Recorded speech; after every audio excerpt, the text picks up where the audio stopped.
Looks like they finally gave up. Don't start celebrating yet. We're leaking fuel. Damn it. Tank shot up.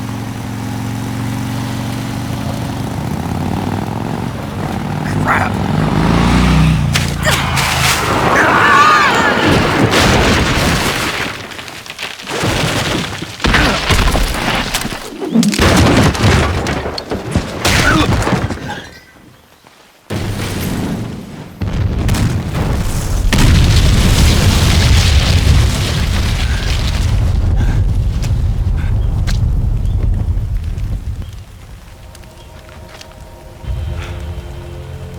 Eva!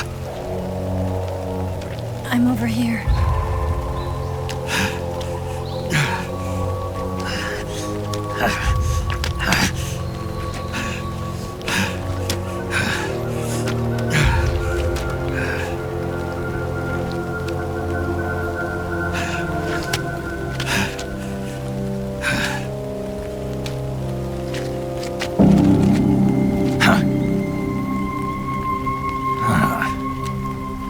Snake, How's it look?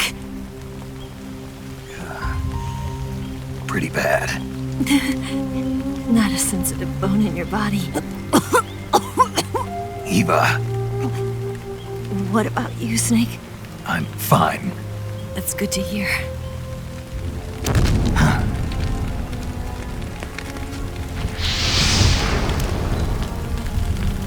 We have to get away from here, Eva. Let's go. Leave me. Eva! The boss is waiting for you. You have to go. Give me a gun. No, we're getting out of here. We're still far away from the lake. I'll never make it. I can't believe this. Uh-huh. I never thought I'd see you act this weak. What do you mean? Listen to me, Eva. We're doing this together. No, you... Eva, I need you. Say that one more time. I need you. I can't fly the wig by myself.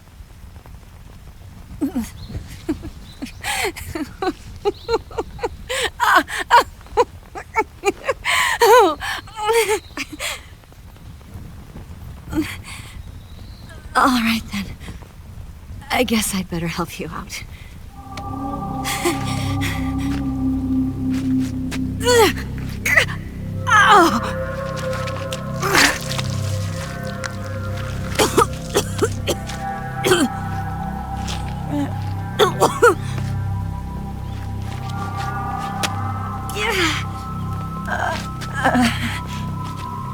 You're lucky to have me.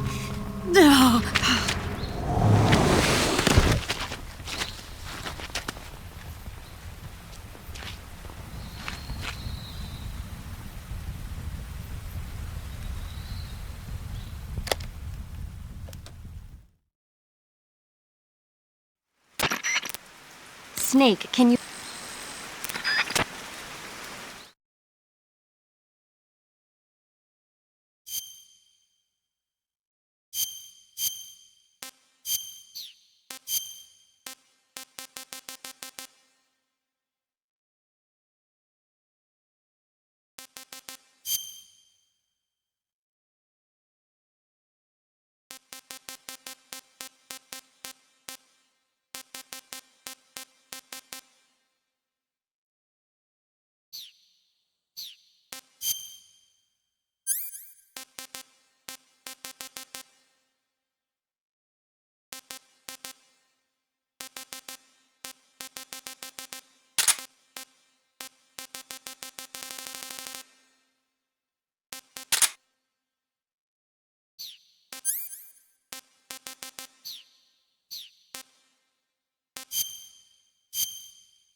Can you walk? Yeah, I think so.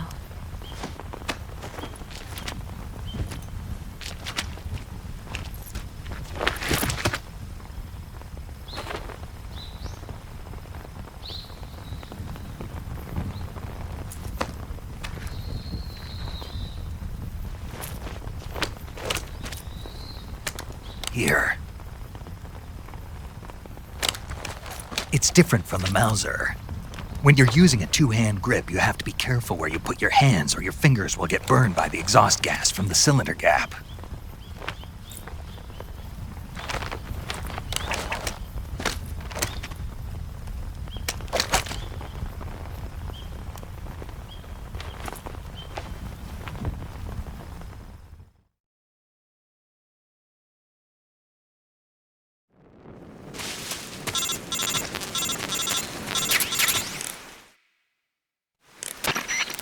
Snake, are you...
I'm so tired.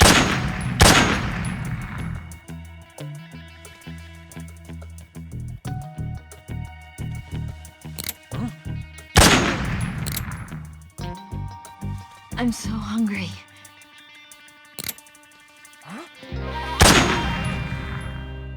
Snake, where are you? Where'd you go?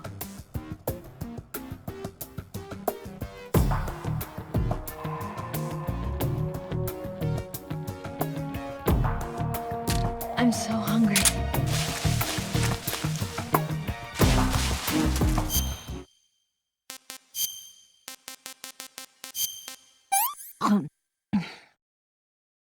Let me have some more.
felt so good.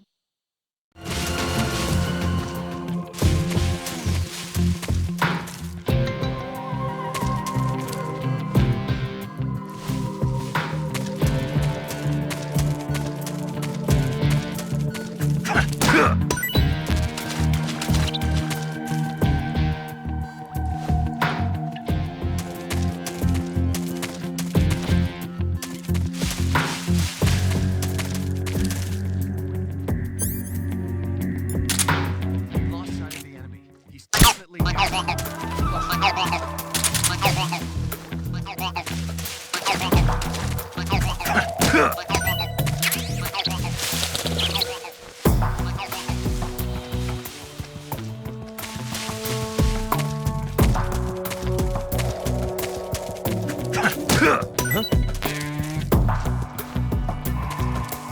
I hear something.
Come on, Snake.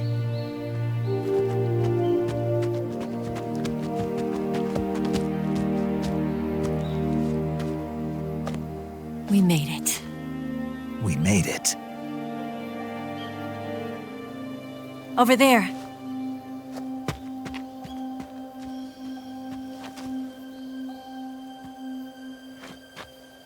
It's the boss, isn't it? I'll go get the wig ready to take off. Right. I'll leave you two alone. But come back in one piece, okay?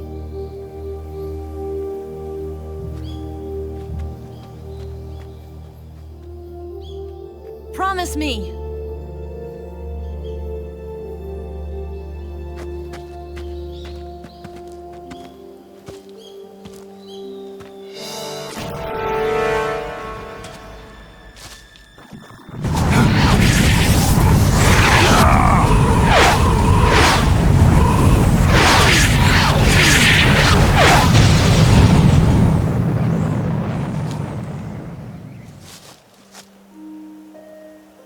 Life's end. Isn't it beautiful? It's almost tragic. When life ends, it gives off a final lingering aroma. Light is but a farewell gift from the darkness to those on their way to die. I've been waiting, Snake, for a long time. Waiting for your birth, your growth, and the finality of today. Boss. Why are you doing this? Why? To make the world one again. The world used to be whole. But with the end of the Second World War, the philosophers began to fight amongst themselves, and the world was torn apart. The Cobras, my comrades who trained and fought alongside me, were torn apart as well. The foibles of politics and the march of time can turn friends into enemies just as easily as the wind changes. Ridiculous, isn't it? Yesterday's ally becomes today's opposition. And this Cold War? Think back. When I was leading the Cobras, America and Russia were fighting together. Now, consider whether America and Russia will still be enemies in the 21st century. Somehow I doubt it. Enemies change along with the times, the flow of the ages, and we soldiers are forced to play along.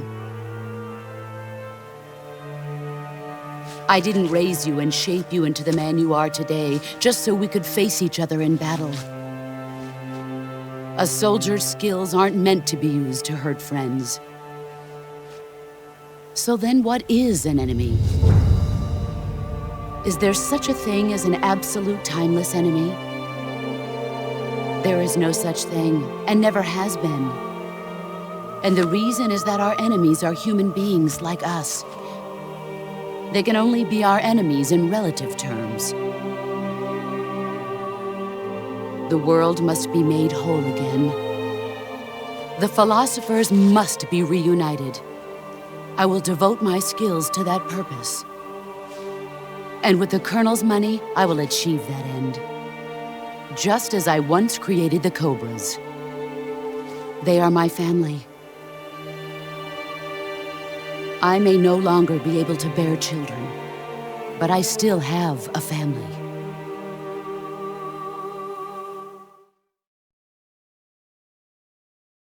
It was November 1st, 1951. I was in the Nevada desert participating in atomic testing. The name Nevada is derived from Spanish, covered in snow, white as snow. And snow is exactly what I saw in that Nevada desert. It froze my blood white. Snake, you were an atomic test subject, weren't you? On Bikini Atoll. That's part of the reason I was drawn to you. You and I are alike. We're both slowly being eaten away by the karma of others. We'll never have the chance to die peacefully of old age. We have no tomorrow. But we can still have hope for the future. In 1960, I saw a vision of the ideal future from space. 3 years earlier, the Soviet Union had succeeded in launching Sputnik, the first man-made satellite in history, into orbit. This came as a huge shock to the United States. In response, America threw everything it had into its own manned spaceflight project, the Mercury program. Even as the Soviets seemed poised to send their first man into space, America was still experimenting with chimpanzees and rockets. The government wanted human data. So they secretly decided to send a human being into space. I was the one they chose. At the time, they didn't have the technology to block out cosmic rays, and whoever they sent up would inevitably be exposed to heavy radiation. That's why they chose me. After all, I'd already been irradiated once. Of course, you won't find any of this in the history books. I could see the planet as it appeared from space. That's when it finally hit me. Space exploration is nothing but another game in the power struggle between the US and the USSR. Politics, economics, the arms race, they're all just arenas for meaningless competition. I'm sure you can see that. But the Earth itself has no boundaries. No East, no West, no Cold War. And the irony of it is, the United States and the Soviet Union are spending billions on their space programs and the missile race, only to arrive at the same conclusion. In the 21st century, everyone will be able to see that we are all just inhabitants of a little celestial body called Earth.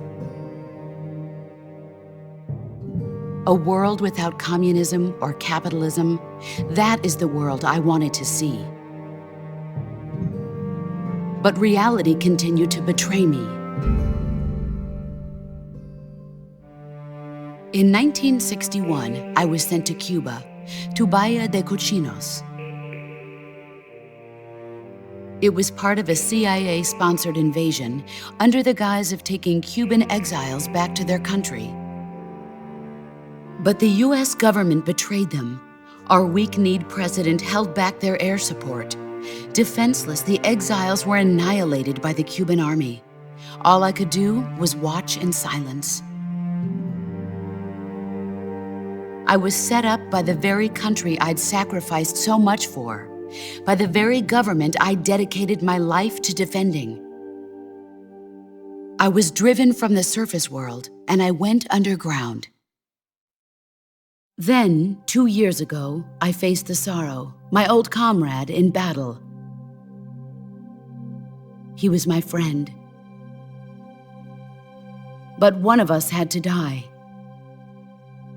I was left with no choice.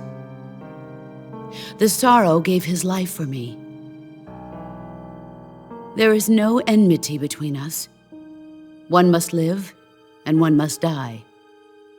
That was the mission. The ones who gave me that mission were the philosophers.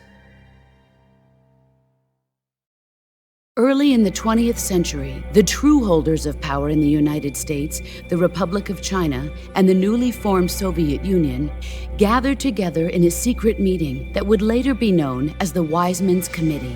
The secret pact they formed there marked the beginning of the philosophers. But the last of the original members died in the 1930s. After that, the organization began to run out of control, and the Wise Men's Committee degenerated into a mere shell of its former self. The philosophers of today have no sense of good or evil. Their influence extends to countries and organizations involved in every aspect of every war. They have become war itself. That's how they operate. The sacrifices of war cause a shift in the times. This shift leads to renewed conflict, and in turn triggers the next war. Like a nuclear chain reaction, each conflict sparks countless others, forming an endless spiral that will continue on for eternity. Do you understand what I'm saying, Snake? By consuming me and you, the philosophers intend to keep that cycle going forever. It was my father who explained all of this to me. He was one of them. You see, I am the last remaining child of the philosophers. But after he revealed the truth, my father was killed by that same shapeless, formless organization. And my father isn't the only thing the philosophers have taken from me. In June of 1944, the Cobras and I took part in the landing at Normandy. We'd been given a top-secret mission to locate and destroy enemy V-2 rocket installations. I was pregnant at the time. The sorrow was the father. I gave birth on the field of battle. A beautiful baby boy. But my child was snatched away from me by the philosophers.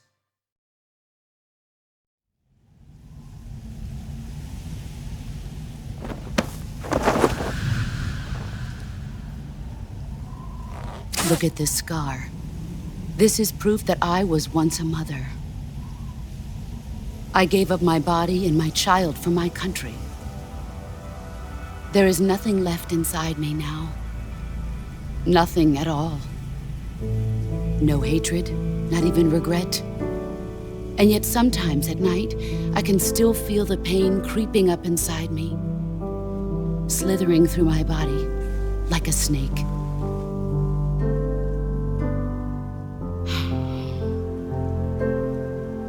I've never talked this much about myself before. Thanks.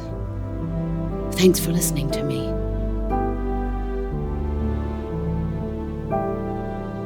I feel content. Snake, commence the operation. I raised you. I loved you. I've given you weapons, taught you techniques, endowed you with knowledge. There is nothing more for me to give you. All that's left for you to take is my life, by your own hand. One must die, and one must live.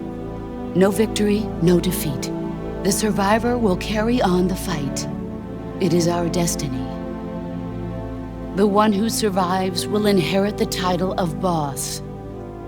And the one who inherits the title of boss will face an existence of endless battle. I'll give you 10 minutes. In 10 minutes, MiGs will come and bomb the hell out of this place. If you can beat me in less than 10 minutes, you'll be able to escape in time. Let's make this the greatest 10 minutes of our lives, Jack. Boss? You're a soldier. Finish your mission. Prove your loyalty. Face me.